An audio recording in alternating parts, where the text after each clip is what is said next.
Joseph Amatuccio. Paul W. Ambrose. America is determined to never forget the attacks of September 11th by remembering every life lost. It feels just like it was yesterday. It always feels like it was yesterday. But every year it gets better. And through the years, you just start feeling at peace with what happened here. This is the last photo taken of Miostys Santiago and her fiancé. I worked on the 61st floor. My fiancé was on the 93rd. So I was walking through the plaza when the first plane hit. So I was able to make it out. A Port Authority police officer grabbed me. And I stayed on Broadway the whole time. I watched both towers fall. And I went home and I waited for my fiancé to come home like everyone else. I really thought that he was in a burn unit somewhere. But after months of no word, I packed me and the kids up and I left to Connecticut. And in April 2002 is when I got the call. They identified his remains. Memorials were also held in Shanksville, Pennsylvania, and at the Pentagon where hijacked planes crashed. The question before us, as always, is how do we preserve the legacy of those we lost?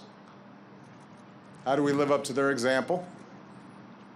And how do we keep their spirit alive in our own hearts?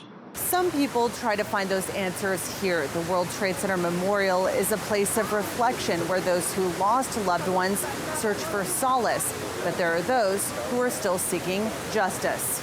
This week, Congress passed a measure that would allow the families of victims to sue the government of Saudi Arabia for their alleged ties to the 9/11 hijackers.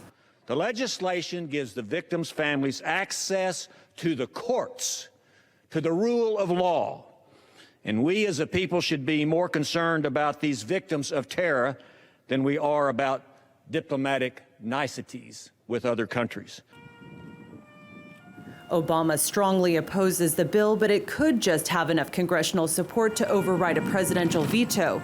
For Santiago, it's not about money or justice. She says no court ruling will ever bring back the love of her life. We've accepted it, and life has gone on. Things have happened.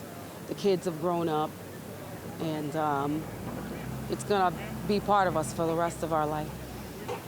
This tower, this place. September 11th, 2001 was the deadliest terror attack on American soil, but it has become a day on which Americans set aside their differences and unite. Kilmeny Duchardt, TRT World, New York.